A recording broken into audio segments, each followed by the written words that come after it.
You don't have to, I mean, you're not reading yet, but that's where we're gonna start.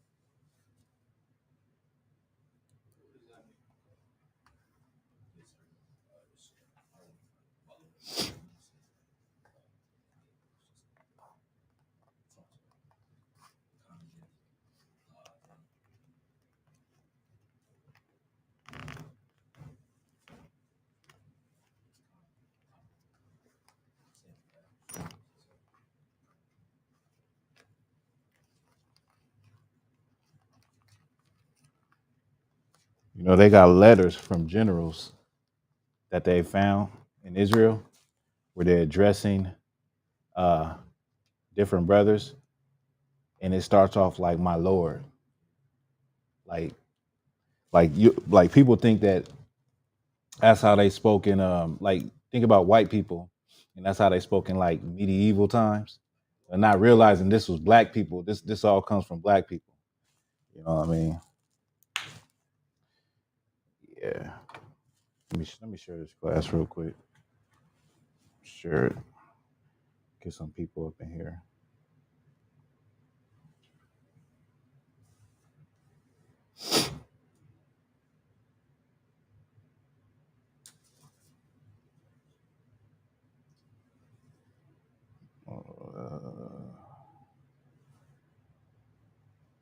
Let's run a mic check. To go in and see if you can hear me. How I sound.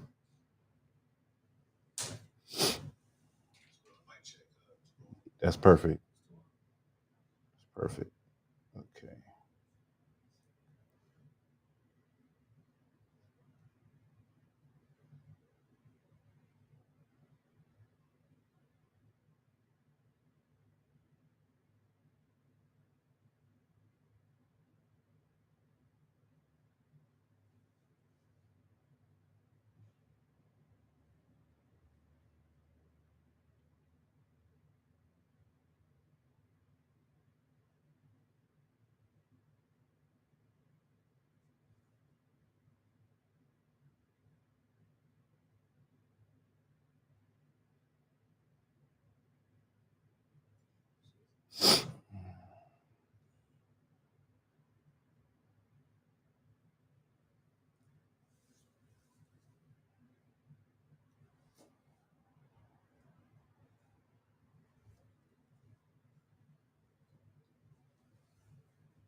All right, Israel, about to get it rocking and rolling.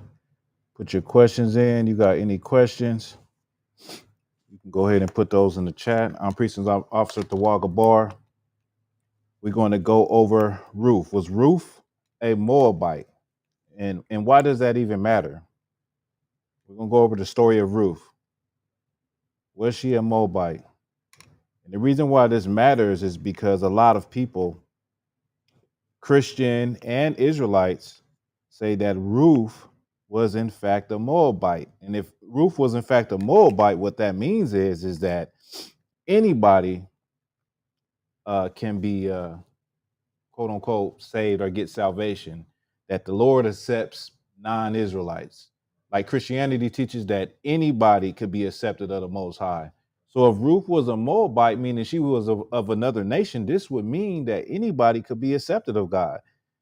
And of course, we know that there's a whole book on Ruth. So the question is posed because people don't know, was she Israel or was she another nation? So if you could, young man, could you start with verse 1? We're going to be in. Wait, let me get to it real quick. Let me pull it up on my computer. Get to Ruth chapter 1 verse 1. That's where we're going to be coming from.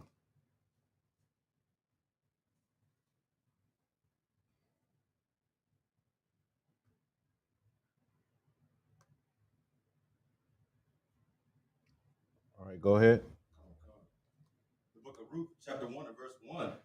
Now it came to pass in the days when the judges ruled that there was a famine in the land. Now it's saying, now it came to pass in the days when the judges ruled. See, because there was a time when Israel had judges. So just remember that this is when the time when we had judges. We didn't have a king. We had different judges ruling. You know, brothers of great prominence and high regard, elders and things of that nature, ruling and judging the matters of Israel. Go ahead. And a certain man of Bethlehem, Judah, went to sojourn in the country of Moab.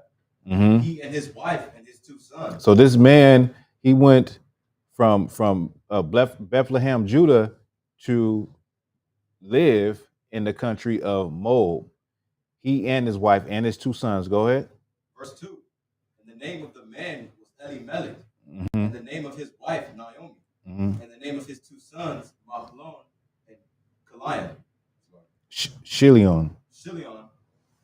Ephrathites of Bethlehem, Judah, Uh-huh. and they came into the country of Moab and continued there. So they was Ephraimites. That's what they were. And they went into the land of Moab. And so a lot of people say, well, okay, they went into the land of Moab because they're following the story like, okay, they left from Bethlehem, Judah, and went into Moab, which we know, if you know the Bible, Moab is the so-called Chinese today. Moab is a different nation. They're not Israelites.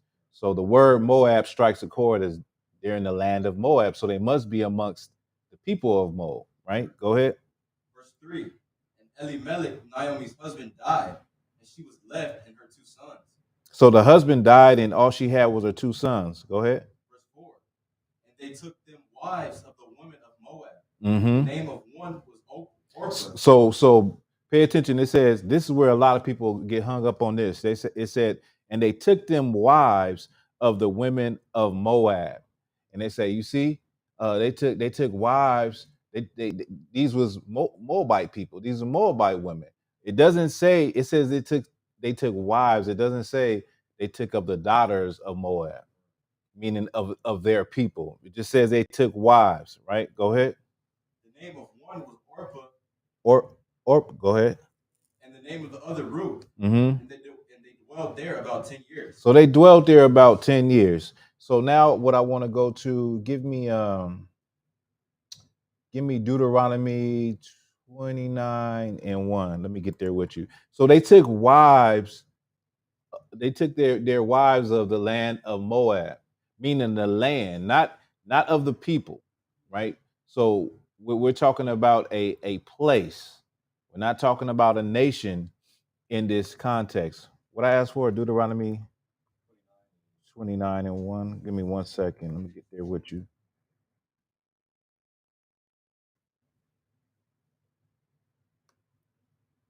Go ahead. The book of Deuteronomy, chapter 29 and verse 1. Mm-hmm. These are the words of the covenant which the Lord commanded Moses to make with the children of Israel in the land of Moab. So we were in the land of Moab. The Lord, he commanded Moses to give the laws to the children of Israel in the land of Moab. So we're going back. We're going back in time. We were in this land. Go ahead. Beside the covenant which he made with them in Horeb. Uh-huh. Verse 2. And Moses called unto all Israel and said unto them, Ye have seen all that the Lord did before your eyes in the land of Egypt unto Pharaoh. You could just skip down to verse 7. Verse 7. And when he came unto this place, Sihon the king of Heshbon and Og the king of Bashan. These was kings of Moab and Ammon. Go ahead. Came out against us unto battle, and we smote them. Verse 8. And we took their land and gave it for an inheritance. And we what? And we gave it for an inheritance. No, go back. And we took what? And we took their land. And we took their land. Okay. And gave it for an inheritance. Unto the Reubenites, the tribe of Reuben. And to the Gadites. Unto the Gadites, to the tribe of Gad. And to the half tribe of Manasseh. And to the half tribe of Manasseh. So we smote those kings and took over that land in the past. And there were 3 tribes living in that land. The Reubenites, Gad, and Manasseh. Keep going to verse 8. I'm sorry, verse 9. Verse 9.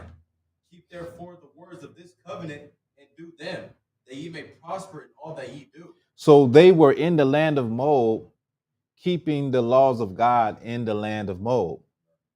So when you go fast forward to Ruth, that's where these brothers got their wife from Israelites that were in the land of Moab, not Moabites, right? If you could let's get Numbers 21. I want to get Numbers 21. Let me see. 21 and 21. Give me a second to get there.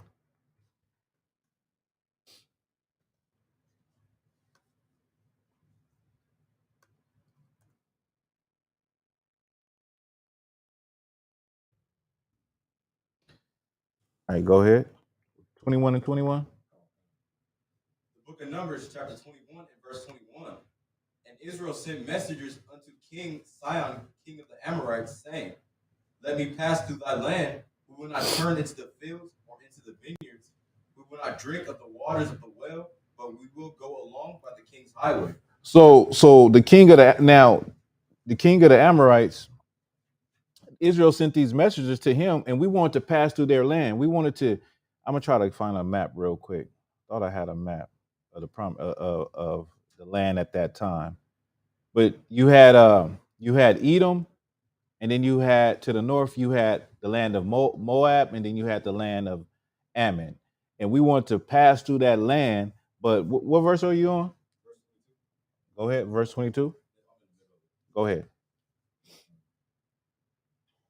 But we will go along by the king's highway until we be past thy borders. Verse 23. Mm-hmm. And Sihon would not suffer Israel to pass through his border. But right. Sihon gathered all his people together and went out against Israel into the wilderness, and he came to Jahaz and fought against Israel. Now, give me a second. I'm finna pull up a map so you can understand. Pull up a map.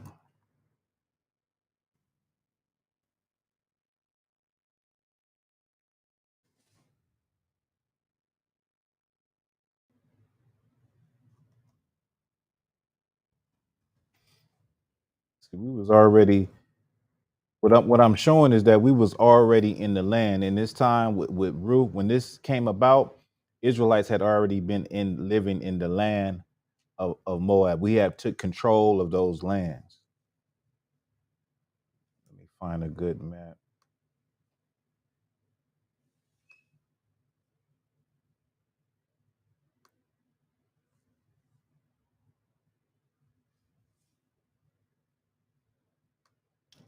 Let me see. This might be good.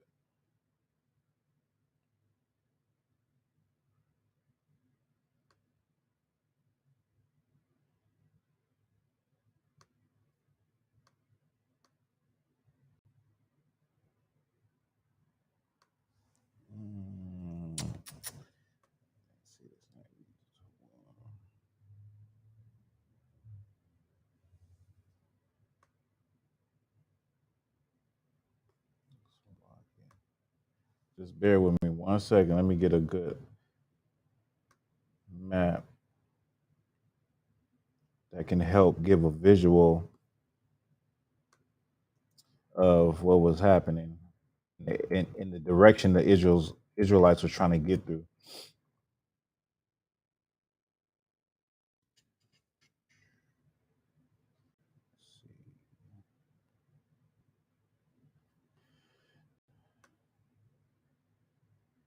Moab.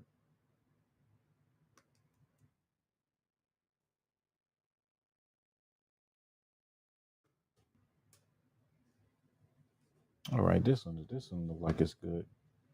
Let's see. me just share this real quick. I'm gonna screen share this.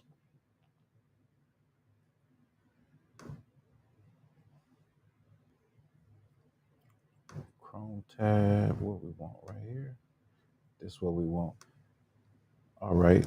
So where we at again? Read that from the top again. Yeah. The book of Numbers, chapter 21 and verse 21.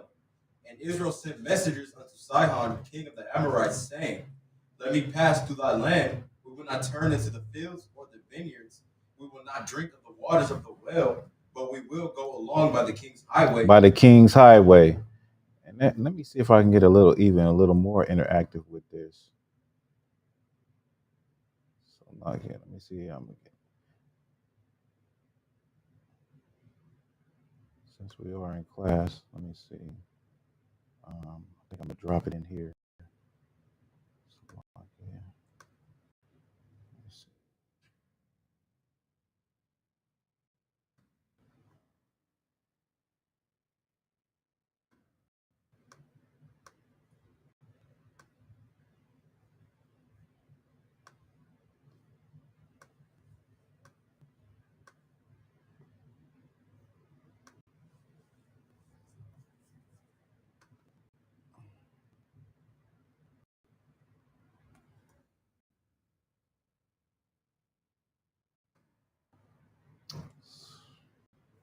I did not want to do that.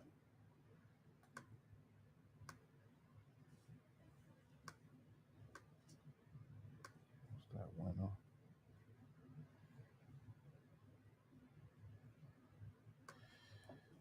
Anyway, just go. I was going to see if I could get the pointer and screen right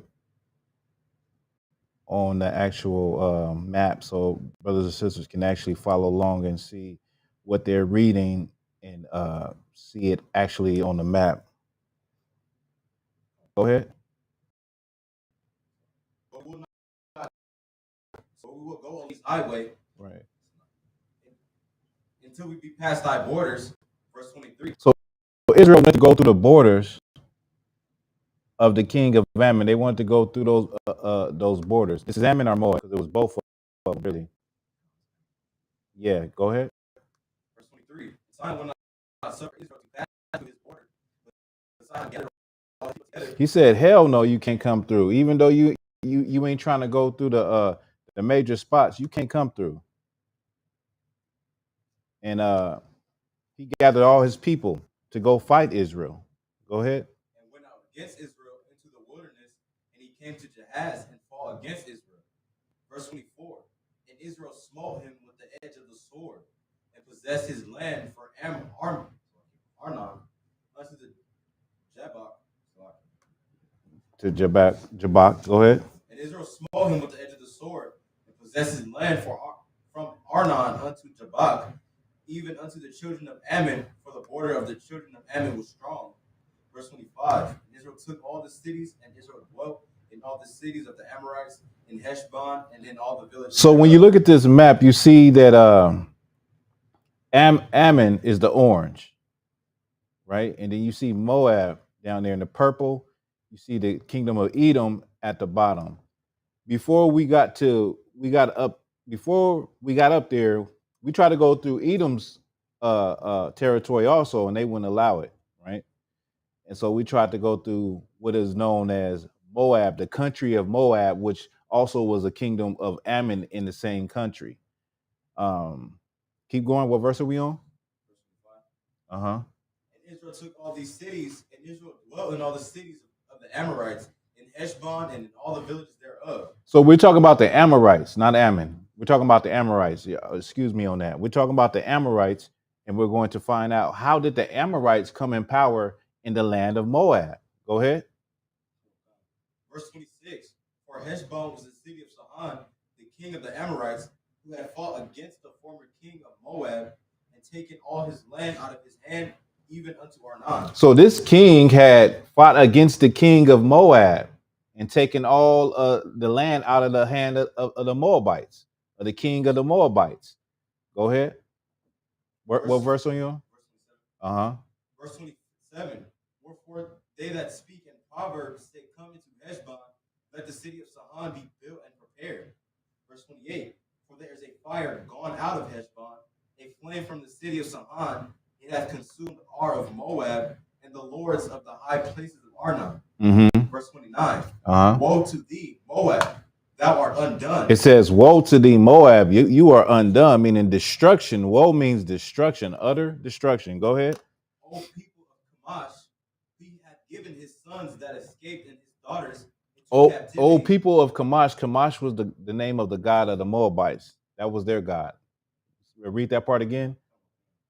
Thou art undone, O people of Chemosh. He hath given his sons that escaped and his daughters into the captivity unto Sihon, the king of the Amorites. The king of the Amorites, right? So what this is just showing you is that we took over the land. The Amorites took the land from the Moabites, and then the Israelites took the land from the Amorites.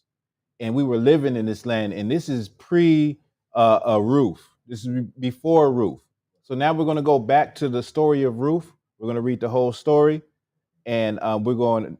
Now that I laid it out, and you understand the history of that land and what was going on, it was Israelites in that land that had been given that land. It was 3 tribes that cut that land up in three sections, and they was keeping the law of the Lord in the land of Moab. So let's go back to Ruth. Let's just start at verse. That's where we left off at. Start at verse 4. So where we leaving off at, we're starting back where we left off at is Naomi and her husband and their sons.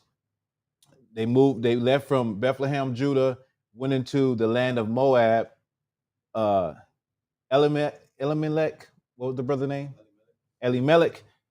He passed away. They were still in the land for about 10 years. Her sons took wives of the land of Moab. And people get caught up on that. I think that was verse 4. If you could go to verse 4. People get caught up on that thinking that they took heathen women, right? Meaning Ruth was a heathen and she was not an Israelite. Therefore, the Lord will accept anybody. It's not just Israelites he accept. It's the same idea of Christianity, is that God loves all people. His salvation is for all kind, right? And we just proved. Well, I just showed you the history, and that's why when you start getting into the scriptures, you realize you don't really know the scriptures like you think you do, and that's why it's so important to be in class and learn the history behind what was going on in those times and what Israel and how Israel was living, in order to get a better understanding of why things are being said. Because you could read something, like a lot of people read this, what the brothers are going to read verse 4, and they automatically think, oh, they took Moabite women. It doesn't say the daughters of Moab. It just said they got wives. They didn't get wives of the daughters of the Moabites. They just got wives out of the land of Moab. Right? Go ahead. The book of Ruth, chapter 1 and verse 4. And they took them wives of the woman of Moab. The name of one was Orpah. The name of the other Ruth. Was Ruth. They dwelled there about 10 years. Okay. Verse 5. And Malon and Kalian died also, both of them, and the woman was left of her 2 sons and her husband. Verse 6.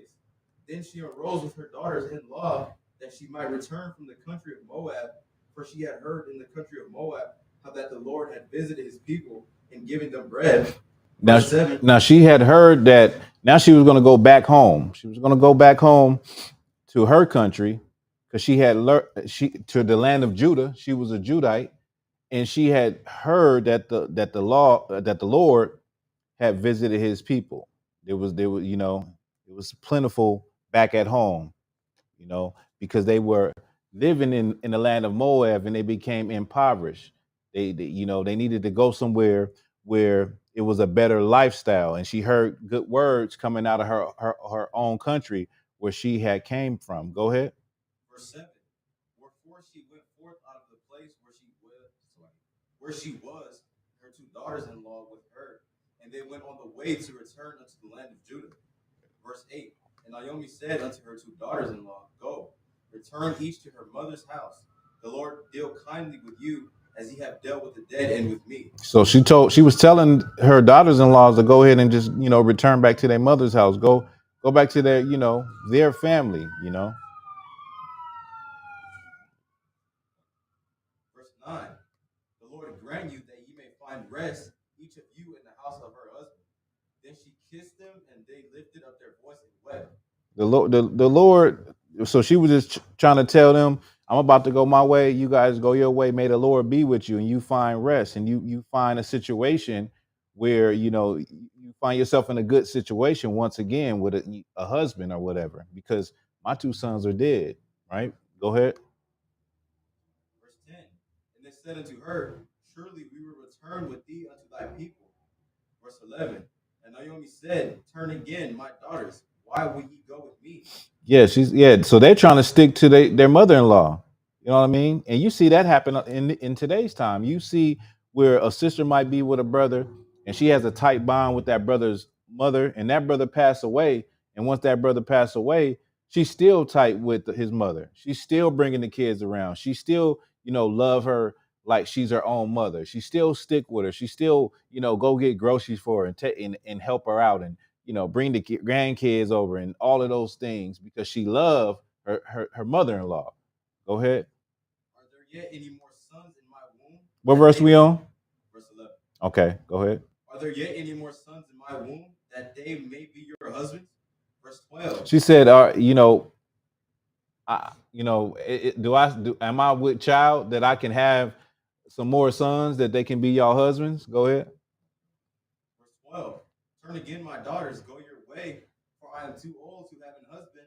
If I should say, I have hope, if I should have an husband also tonight, and should also bear sons. So she's saying, like, I'm too old, I'm too high in my age to even have a husband. But what if I did have a husband? Would I'm gonna have the husband tonight, right? And have sons? And what I'm gonna get pregnant tonight and bear sons? Go ahead.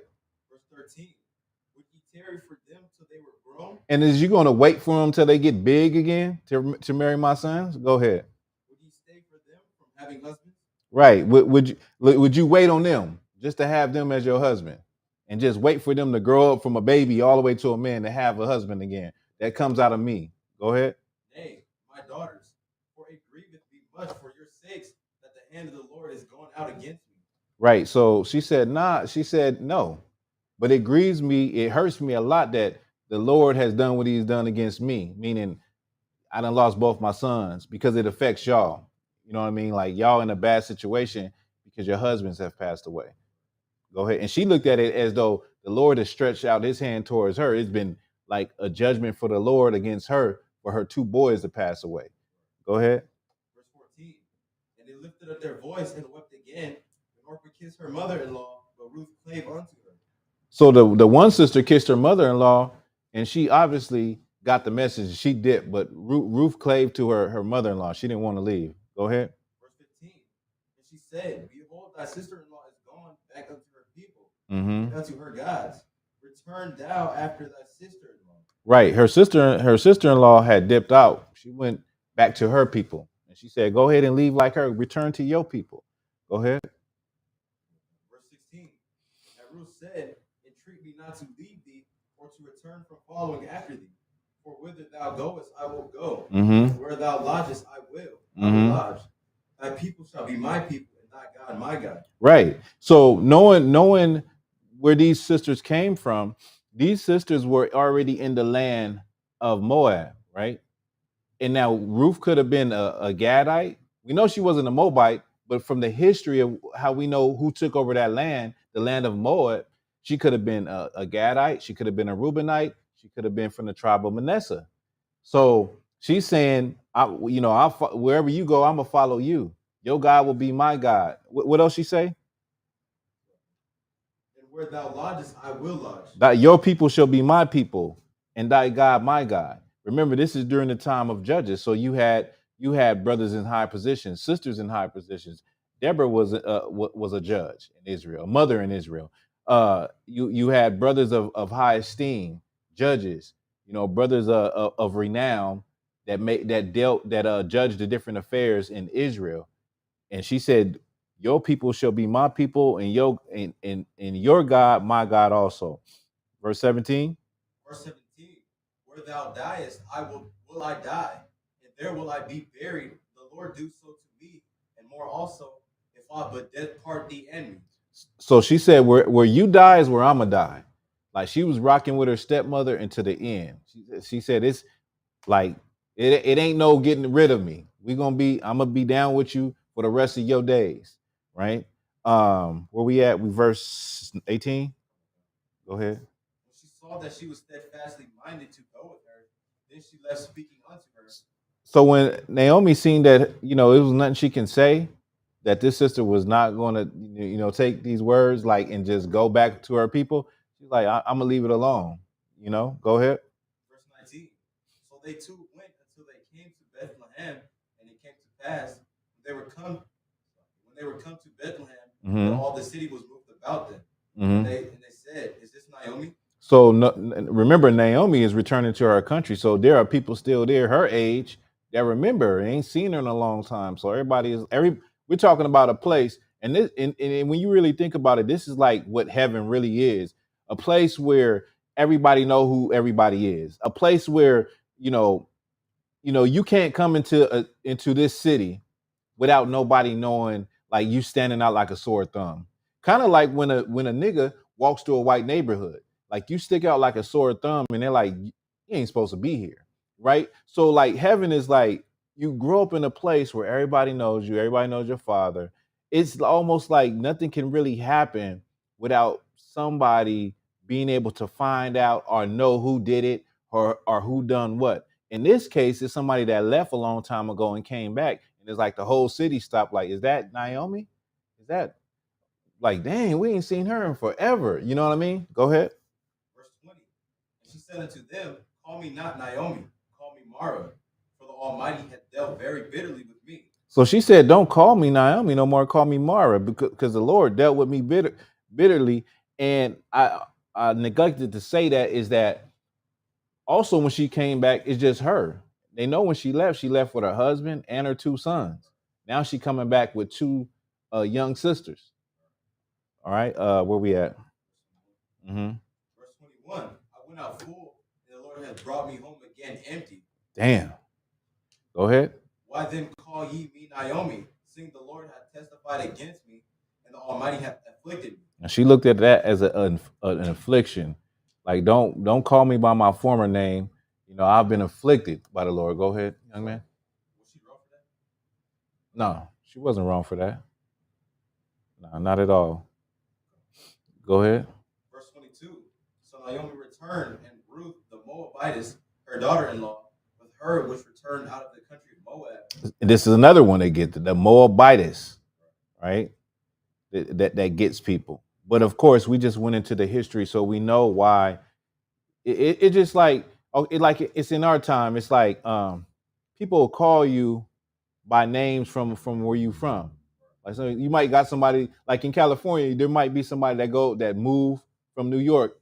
And when brothers see him, like, hey, New York, like, hey, that's New York, or hey, St. Louis, what's up?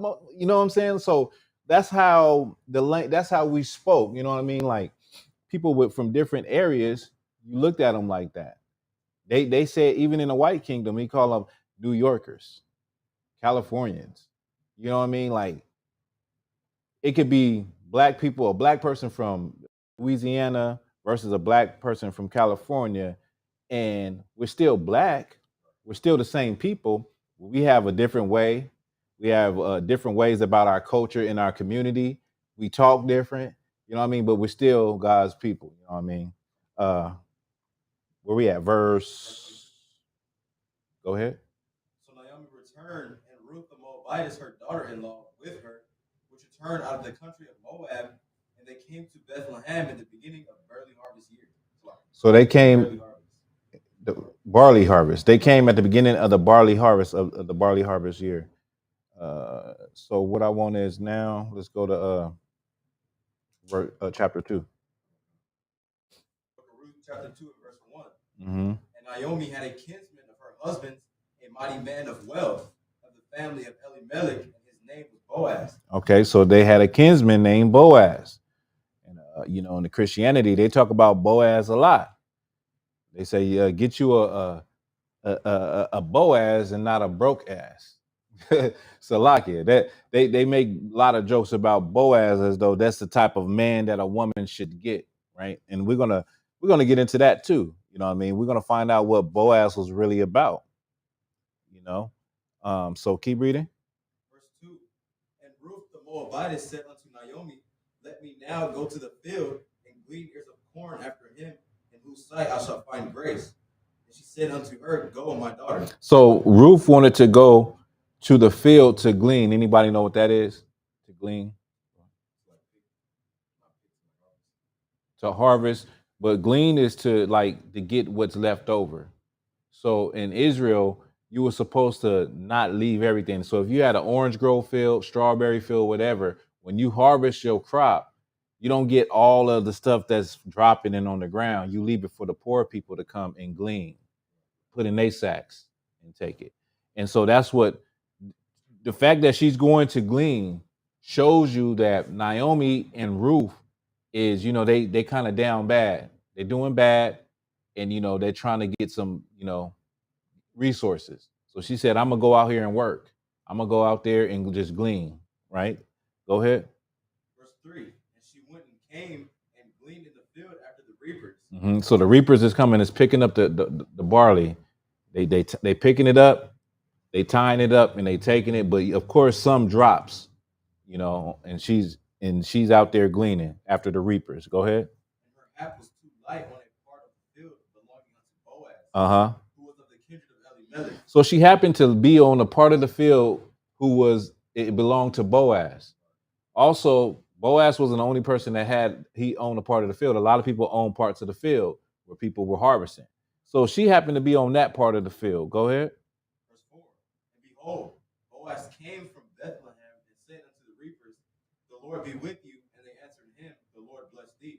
So he came in. He came to the reapers and told them, the Lord be with you. Right. He saluted them. Right.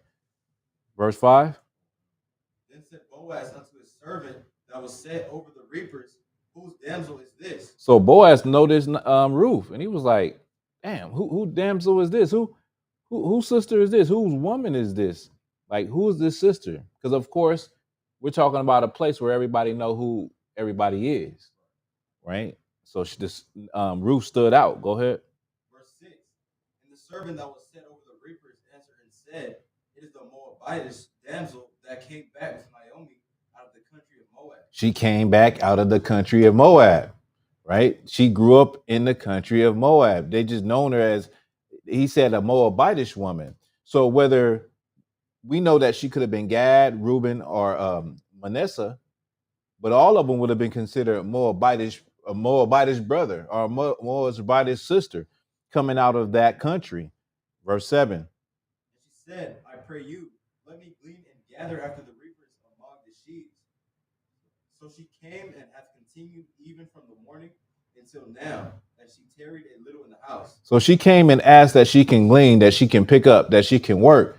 And the brother said that she haven't even rested just a little bit in the house. She been out there all day. Go ahead. Verse 8. Then said Boaz unto Ruth, hearest thou not, my daughter? Go not to glean in another field, neither go from hence, but abide here fast by my maiden. So he said, look, you don't even go to another field. You can stay here and stay close to my maidens, the women that he have that glean also, right? Verse 9. Let thine eyes be on the field that they do reap, and go thou after them. Have I not charged thee?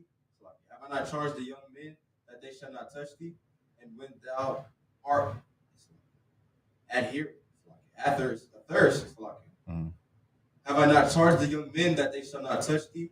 And when thou art thirst, go unto the vessels and drink of that which the young men have drawn. So he's saying, he said, go and reap after them. And he charged a young man that no one should touch her. And whenever she's thirsty, go get some of the water that the brothers have drawn. Right? Verse 10. Verse 10. Then she fell on her face and bowed herself to the ground and said unto him, why have I found grace in thine eyes, that thou shouldest take knowledge of me, seeing I am a stranger? Seeing that she is a stranger. She said, why have you taken knowledge? She bowed down and said, why are you taking notice of me? Why are you, what's the reason that you're doing this for me for? Like, I done found grace in your eyes. I'm a stranger. The law of stranger, right? So let me see. So she's saying, seeing that I'm a stranger. So verse 11 will help out explain this. Go ahead. Verse 11. And Boaz answered and said unto her, it hath fully been showed me all that thou hast done unto thy mother-in-law since the death of thine husband, and how and thou hast left thy father and thy mother and the land of thy nativity, and art come unto a people which thou knowest not heretofore. So because she came from another land, she was considered a stranger, like an Israelite brother or sister. Even though you was an Israelite, you might have grew up in New York, but we're in Jerusalem, which is California, and you come to Jerusalem, and we were supposed to treat you by the law of a stranger, which is, to let you sojourn, to take care of you, to show great hospitality, take your shoes off, and just treat you like a brother. You know what I mean? It also, so a lot of times people think that the stranger means that it's another race. It doesn't mean that uh, every single time in the Bible. But right here, she is called a stranger because she has never lived in this land. She has come to a people that she didn't know before she got there, right? Where we at? Oh, not only that, Boaz, he said, it's been shown to me how you've been sticking with your mother-in-law and how you done followed her to this land that you never been before. So that was the reason why Boaz took a liking to Naomi, and he knew the law of a stranger. He knew the law of kinsmen, right? And where we at? We at verse 12, right? Let me get this. Verse 12. The Lord recompense thy work, and a full reward be given thee of the Lord God of Israel, under whose wings thou art come to trust. Verse 13. Then she said, let me find favor in thy sight, my Lord, for that thou hast comforted me, and for that thou hast spoken friendly unto thine handmaid. So she said, you done gave me comfort because you have spoken friendly unto thy handmaid. Go ahead. Though I be not like unto one of thine handmaidens. Though I be not like one of them. I'm from a whole nother place, but you've treated me like I'm from here. Go ahead. Verse 14. And Boaz said unto her, at mealtime come thou hither and eat of the bread, and dip thy morsel in the vinegar. So he invited her to come and eat with them at dinner time, right? And she sat beside the reapers, and he reached her parched corn, and she did eat, and was sufficed and left. So she sat down, and he passed her some parched corn, like some roasted corn, and she ate, and it says she was sufficed, meaning she had more than enough to eat, and then she left, right? Verse 15. Verse 15. And when she was risen up to glean, Boaz commanded his young men, saying, let her glean even among the sheaves, and reproach her not. So he said, let her glean among the sheaves, and no one say anything to her. Go ahead. Verse 16.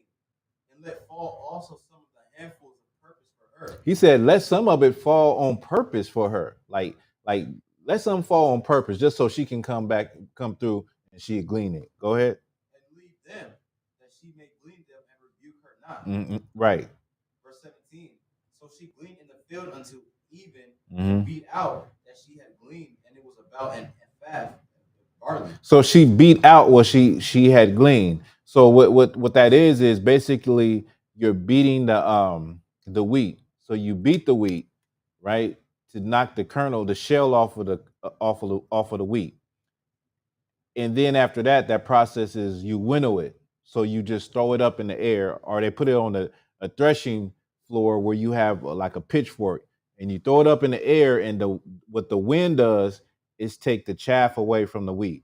I think that I'll pull up a video. I'll pull up a video so y'all can understand.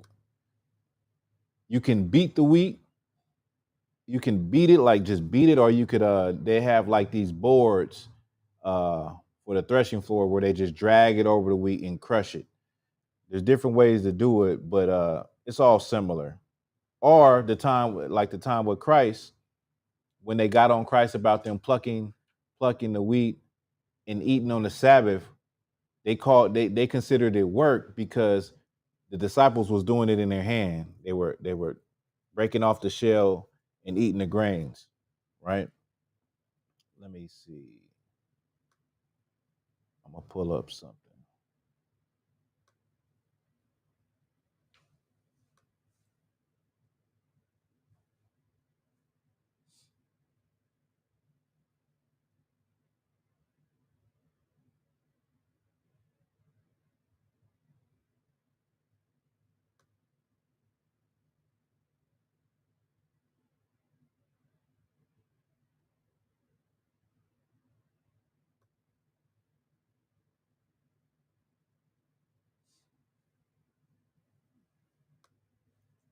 Let's do a screen share.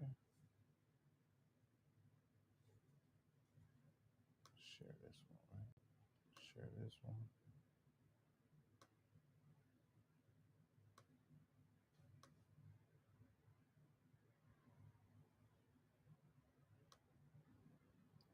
So it's called threshing and winnowing. Play this video. Maybe this will get it. So you see this man right here. He's on a threshing board and he's crushing the wheat. A lot of times they will use a donkey to drag the brother. Let me make sure that it's showing. Yeah, they will use a donkey to do this, and then you see him throwing it in the air. And what happens is the chaff is blown away. And what's left is the wheat. You got one guy threshing and one guy crushing the wheat. This is threshing right here. What he's doing, or you can beat it. Instead of him dragging it, you can just have like a hammer and beat the wheat. Just beat it. And then you throw it up in the air and it would separate. Because the wheat was heavier than the chaff would blow away and the wheat would just drop to the ground. So there's probably another video.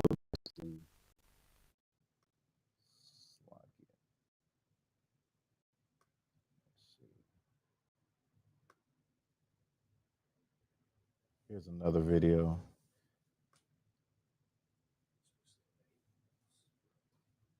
This one is a little bit modern. This is a little more modern. He's using an electric fan to blow away the chaff.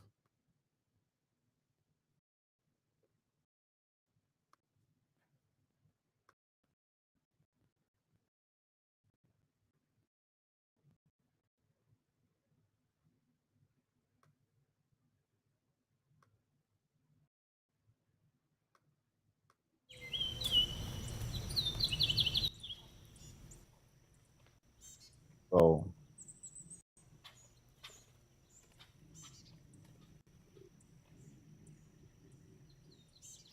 now he's got the bundles of the sheaves. See how they all bundled up right there?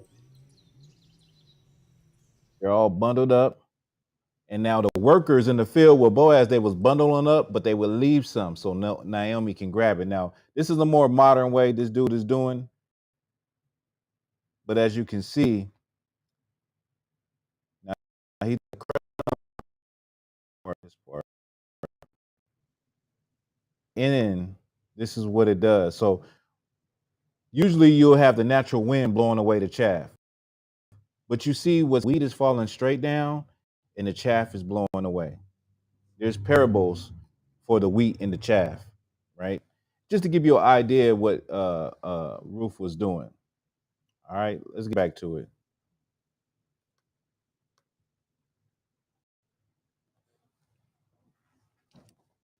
Where we at? All right, let's go. Verse 17.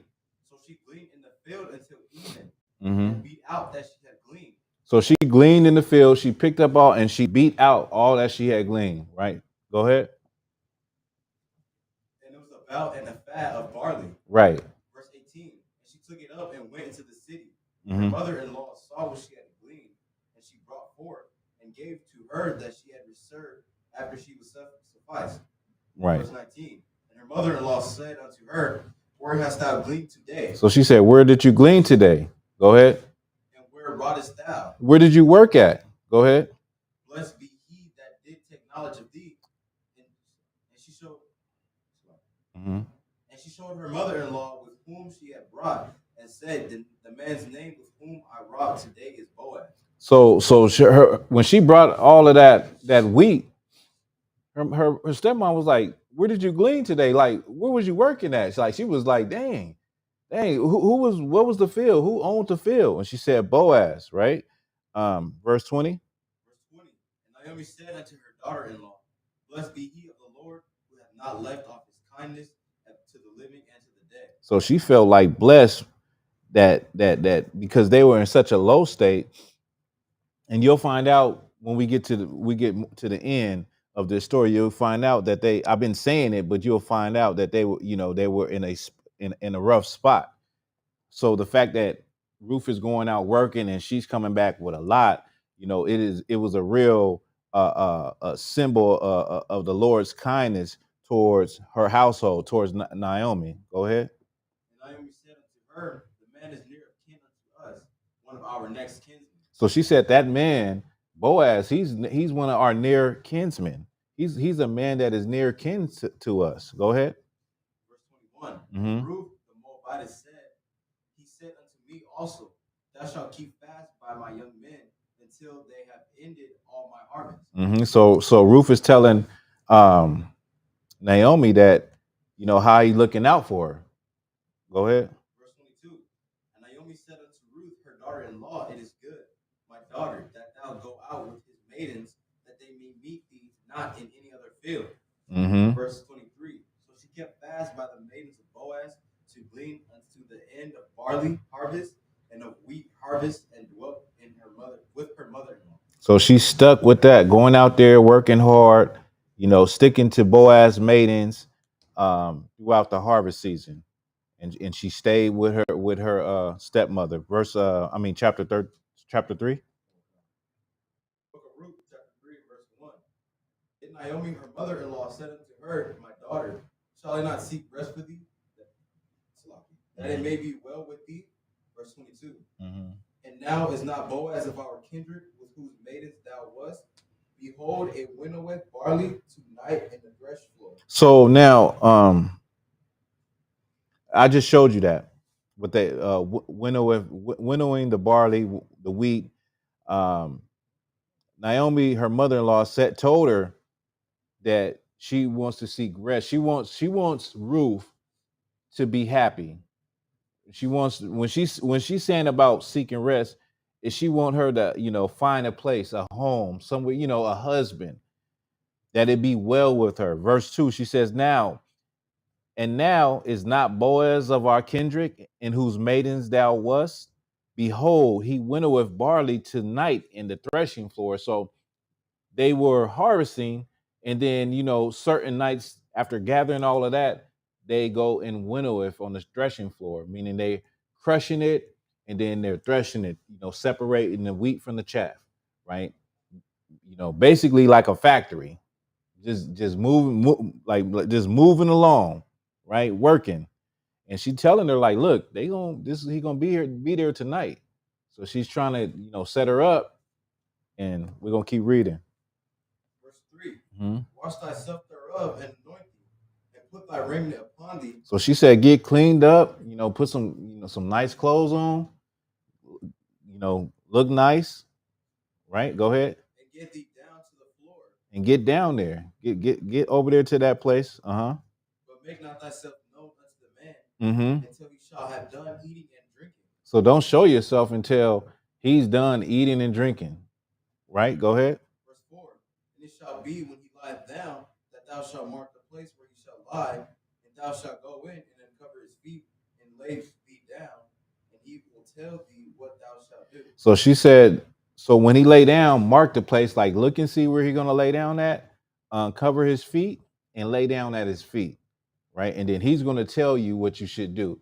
So she's seeing with her, with her wisdom, as Naomi is seeing with her wisdom of how this is going to play out, and she's trying to set up Ruth, to get a husband, right? Because he's a near kinsman, and we're going to read those laws, right? Verse 5 is that where we at? Uh-huh. She said unto her, All that thou sayest unto me I will do. She said she's going to do it. Verse 6. Verse 6. And she she went down onto the floor and did according to all that her mother-in-law bade her. So she waited until he had ate and drunk, till he was laying down. She went, uncovered his feet, and lay at his feet. Right? Go ahead. Verse 7. And when Boaz had eaten That's something. Let me just tell you, that's something that older women don't do for the younger women today. Is to show them how to get a husband, in the bigger aspect of it, giving them advice and pointing them in the right direction to get a husband, not only get a husband, but keep a husband. You understand? And this sister, could you imagine a sister doing that? Or being even listening to an older woman to even be willing to do that? Like, I'm not finna go lay at the end of no nigga's feet. I'm not finna, can you imagine the pride, the lack of pride, or, the mindset of being humble enough to listen to an older woman that's telling you the right things on how to go about a relationship? That's a hard thing to come by in today's time. Now, this sister listened to her stepmother, who she loves very much, and goes and lays at this brother's feet. Right? Go ahead. Where we at? Verse 7. Mhm. And when Boaz had eaten and drunk, and his heart was merry, he went to lie down at the end of the heap of corn. Mhm. She came softly and uncovered his feet and laid her down. So she came softly and delicately and laid down at his feet. Verse 8. And it came to pass at midnight that the man was afraid and Mhm. turned himself, and behold, a woman lay at his feet. So this brother is sleeping like you sleep. Like, just think like you sleep. Maybe somebody that got pets or something, and something rub across your feet, or you feel something that ain't normal. Like, wait, I feel some heat. It's a body at the bottom of my feet. And he woke up, like, look at his feet, and it's a woman right there. Right? Go ahead. Verse 9. He said, Who art thou? And she answered, I am Ruth, thine handmaid. Mm-hmm. Spread therefore thy skirt over thine handmaid, for thou art a near kinsman. Ooh, she said, I am Ruth, your handmaid. Spread therefore your skirt over thy handmaid. Warm me up, because I'm your near kinsman. Right? Like, this is the law of near kinsman that she's speaking on. Right? Go ahead. I think maybe keep going and I'll get to it. Verse 10. And he said, Blessed be thou of the Lord, my daughter, for thou hast showed me more kindness in the latter end of at the beginning, inasmuch as thou followest not young men, whether poor Slow or down, rich. slow down. Start over. I want you to you reading too fast. And he said, Blessed be thou of the Lord, my daughter, Mm-hmm. for thou hast showed me more kindness in the latter end than at the beginning. So he's saying you showed me more kindness in the end than in the beginning. Why is he saying that? Go ahead. Yeah, go ahead. Inasmuch as thou followest not young men. He said, in as much as you don't follow young men, you didn't come out, you didn't come looking for some young stud, some young man. Go ahead. Whether poor or rich. Whether poor or rich. Now, this is the Boaz that they talk about in the Christian church. Whereas get you a Boaz, because he had a field, obviously he had money, obviously he's in a good position. And he's saying she blessed is she, because she came not looking for no young man, and she didn't come looking for no rich or poor man. It wasn't about money. It was about the law of kinsmen. So she chose him to be under him because of the law of kinsmen. Had nothing to do with what he looked like, what he owned, how old he was, whether he was rich or poor. It was because of the law of kinsmen. That's what he's saying. Blessed is you, because you did these things not because of none of those things, but because of the law of kinsmen. And if you could just hold that, let's get give me Leviticus 25 and 25. We're gonna go over the law of kinsmen real briefly. Mm. The book of Leviticus, chapter 25 and verse 25. If thy brother be waxing poor, and hath sold away some of his possession, and if any of his kin come to redeem it, then shall he redeem that. Would you drop that one? We'll just hold that one. Give me Deuteronomy 25 and 5. So lock it on that. My bad. Yeah. The book of Deuteronomy, chapter 25 and verse 5. if brethren dwell together, and one of them die and have no children, so I can have no child, the wife of the dead shall not marry without unto a stranger. Her husband's brother shall go in unto her and take her to him to wife and perform the duty of an husband's brother unto her. So if you was to die, your wife could not marry someone else. She would have to, in order for your legacy to go on, your brother would have to step up and bear seed with your wife in order for you to still have a name in Israel, right? That's one part of the law of kinsmen. The second part is Leviticus 25 and 25, which is if you have property and that property was going to go into decay, your brother or the next of kin would buy it so that it doesn't go down in shambles. You know, like if you had a storefront or you had the Wagga Bar ranches, and my ranches, and I'm doing bad and I'm going to have to sell it to some Edomite. The law of kinsmen would be that the next kinsman to me would buy it from me so that it doesn't have to go into the hands of somebody else. And if I get back on my feet and I get the money again, I could come back and I can get it back from them, but I just paid them the difference for the years that they kept it running and stuff. So I will pay them the money that they had it running. So these were certain laws in the Bible, and this is the law of kinsmen with what Ruth is illustrating with Boaz. So let's get back to Boaz to Ruth. What are we on? Chapter 3, verse 11. Go ahead. The book of Ruth, chapter 3 and verse 11. And now, my daughter, fear not, I will do thee all that thou requirest, for all the city of my people do know thou art a virtuous woman. He said, I'm gonna do whatever you ask because everybody of my people know that you're a good woman. You're a virtuous woman. Go ahead. Verse 12. And now it is true that I am thy near kinsman, howbeit there is a kinsman nearer than I. He said, it's true that I'm the nearest kinsman, but however, it might just be somebody that's not might, but he's saying, however, there's someone that's more closer than I. So there's somebody that comes before me. I'm not next in line as a near kinsman. So he was being a righteous brother by saying, yeah, I am your near kinsman, but there's a brother before me. Go ahead. Verse 13. Tarry this night, and it shall be in the morning, that if he will perform unto thee the part of the kinsman, well, let him do the kinsman part. But if he will not do the part of a kinsman to thee, then will I do the part of a kinsman to thee. As the Lord liveth, lie down unto the morning. So he said, just stay tonight until the morning. And if that brother that is the next man in line, if he doesn't want to do that part, then I will do it. But I have to go through the proper channels. I gotta go in an orderly fashion. I gotta go according to the laws, statute, and commandments. I can't just say, yeah, I'm the near kinsman and skip this brother who rightfully is the next brother in line. I gotta talk to him first. Go ahead. Verse 15. Verse 14. Mm-hmm. And she led his feet until the morning, and she rose up before one could know another. And he said, let it not be known that a woman came into this floor. So she laid at his feet until the morning, and she got up before anybody else was up. And he said, let it not be known to the servants that a woman was right here on the threshing floor. Because obviously the brothers ain't there sleeping with the sisters. It's obviously separate, where the sisters, the maidens, are one in one area and the brothers are sleeping in another area. Where we at? Go ahead. Also he said, bring the veil that thou hast upon thee, and hold it.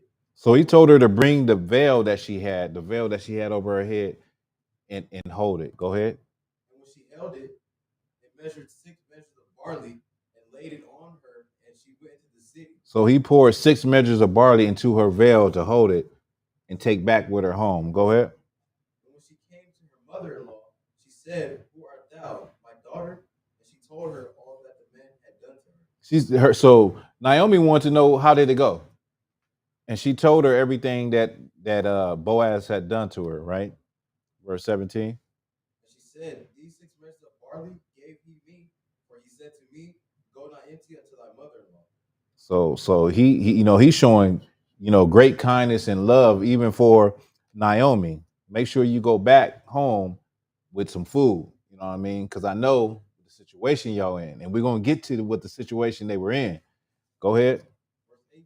Mm-hmm. Then said she, sit still, my daughter, until thou know how the matter will fall, for the man will not be in rest until he have finished the thing this day. So Naomi is wise. She said just sit still, chill, don't be anxious, just wait, because this ain't going to get the day before this day is over. This brother is going to get that done. Whatever he's supposed to be doing, he's going to get to the bottom of it. It's going to be finished, right? Let's get chapter 4, and we're going to end with this. The book of Ruth, chapter 4, verse 1. Then went Boaz up to the gate and sat him down there, and behold, the kinsman of whom Boaz spake came by, unto whom he said, ho, such a one, turn aside, sit down there. So slow down. Sit down here. I want you to go back. When just started from the top. The book of Ruth, chapter 4, verse 1. You see. I want you to read it with emphasis. You see where you have the punctuations. So you want to notice those things when you're reading to give it more effect. So you got to slow down. You read exceptionally well, but you're reading, you're going fast, right? Then went Boaz up to the gate and sat him down there, and behold, the kinsman of whom Boaz spake came by. So the man that he was just telling Ruth about, like he got to holler at him first, he came by. Go ahead. Unto whom he said, oh, such a one. He said, "Ho." He said, like in our time, "Hey, yo, hey, let me holler at you." Right? Go ahead. Turn aside. Sit down here. Let me holler at you for a second. Come sit down. Let me talk to you. Go ahead. And he turned aside and sat down. Mm-hmm. Verse 2. And he took 10 men of the elders of the city and said, sit ye down here. And they sat down. So he got that brother. He got 10 elders of the city, so they all can sit down and reason together. Go ahead. Verse 3. He said unto the kinsman, Naomi, that is come again out of the country of Moab, selleth a parcel of land, which was our brother Elimelech's. So now we see what the situation Naomi and Ruth was in. Now Naomi is selling her land, which was her husband's. Why do people sell when somebody has some land? If you had land, if I had land, what will probably be the reason why all of a sudden we're selling the land? For profit, for money. That's a good answer, brother. For profit, for money. For whatever the case may be, we need money. We in a bad situation. We got this land, or even when somebody has a house or they have a car, really nice cars, and they start selling them, something is wrong. They need money down to the smallest thing. Why do people go to pawn shops? Because they need money fast. You know what I mean? In this case, he's saying she's selling a parcel of land. So if you could get me Leviticus 25 and 25 one more time. The book of Leviticus, chapter 25 and verse 25. If thy brother be waxing poor, if thy brother hath be waxing poor and hath sold away some of his possession, and if any of his kin come to redeem it, then shall he redeem that which his brother sold. So this is the law of kinsmen also. Your brother, I just explained it a little earlier, your brother buying or restoring your parcel or your property or your land that you had to sell. He getting it back, or he getting it from you when it's about to go downhill, right?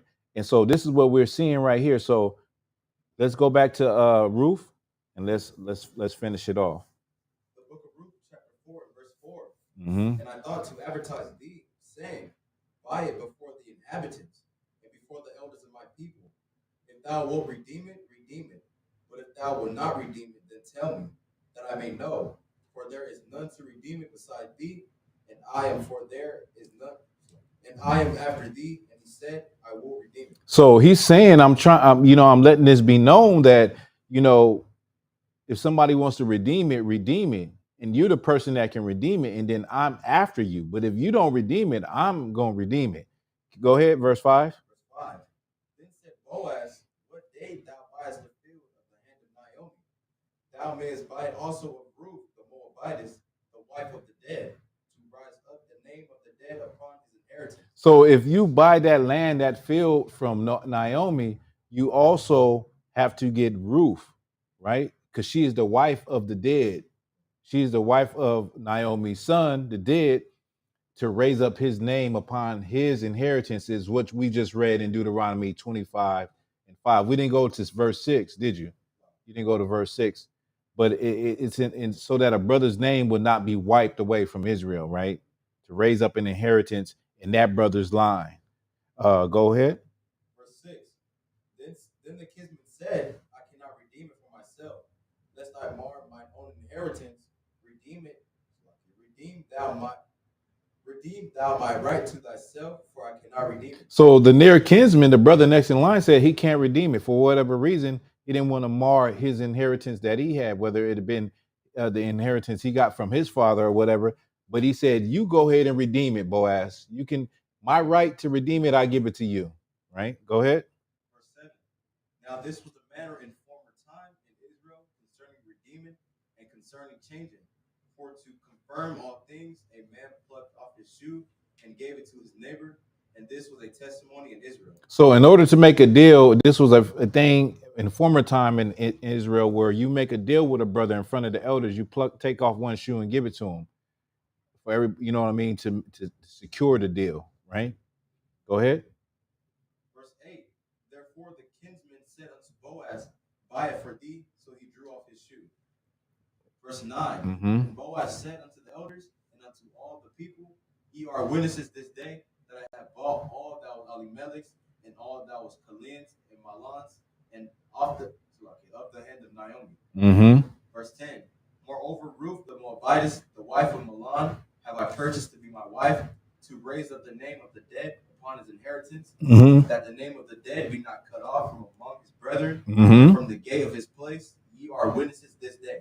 Right. So he's saying, listen, y'all are witnesses that I've just now purchased all of this land. I purchased the land of Elimelech's, of Chilians, of Malons, of Naomi.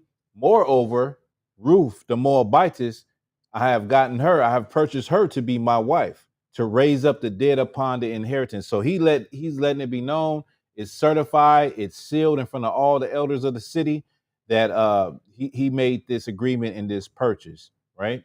Where we at, verse 11? Go ahead.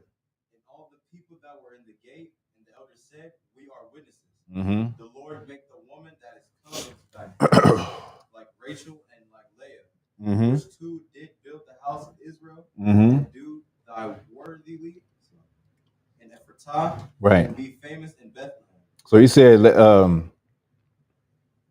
let the woman that is coming to your house, meaning Ruth, be like Rachel and Leah, right? Verse 12. Verse 12. And let thy house be like the house of Perez, whom Tamar bare unto Judah, of the seed which the Lord shall give thee of this young woman. Right, because Boaz was of the tribe of Judah. Go ahead. Verse 13. So Boaz took Ruth, and she was his wife. And when he went in unto her, the Lord gave her conception, and she bare a son. So when Boaz took Ruth, and she was his wife, meaning he took her, she was his wife, and he went into her, according to the Bible, sex is marriage, and the Lord gave her conception. She got pregnant, and she bare a son. Go ahead. Verse 14. And the woman said unto Naomi, blessed be the Lord, which hath not left thee this day without a kinsman, that his name may be famous in Israel. Verse 15. And he shall be unto thee a restorer of thy life and a nourisher of thine old age. So they saying this son shall be a restorer of her life, of Naomi's life, and a nourisher in her old age. Go ahead.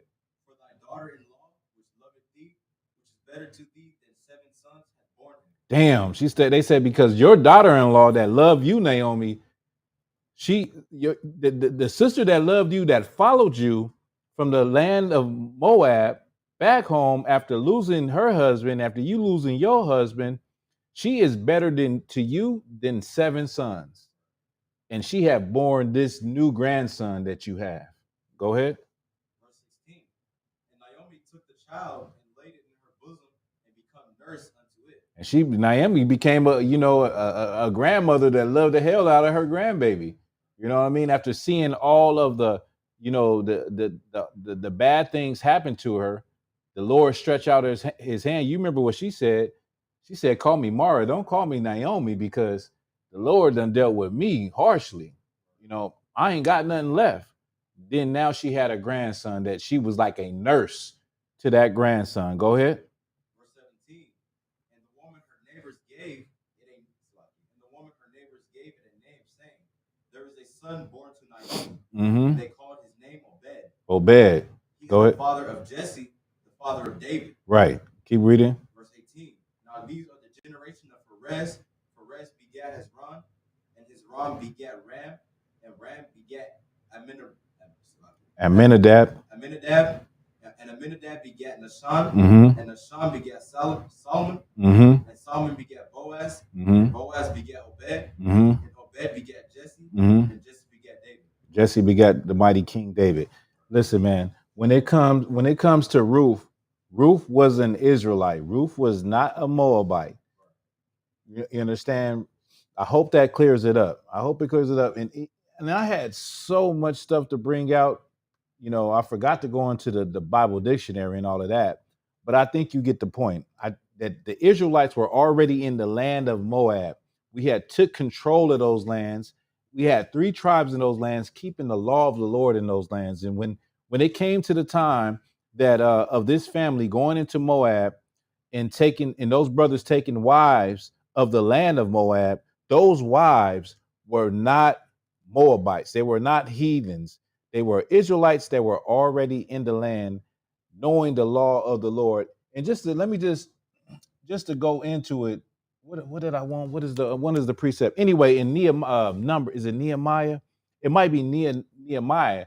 Why would the Lord leave a book out of all the books where the Lord said, "Don't be like the heathen. Don't follow their ways"? Why would the Lord leave a book called Ruth that was about a Moabite, an actual heathen, when the Lord constantly told us not to be like them? And I believe it's in it might be in Nehemiah. There was a time when the Israelites couldn't speak, their children couldn't speak the language of Israel, because the brothers was taking wives of Moab and Ammon, and they spoke in Ammonite language, but they couldn't speak in Israelite language. And brothers was killing brothers for marrying women. And in one account, a brother came before the congregation with a Moabite woman, a wife, and it was a brother that was zealous for the law. He went to their tent while they was on top of each other. He struck a javelin through both of them. You understand? That's how bad it was, and that's how disrespectful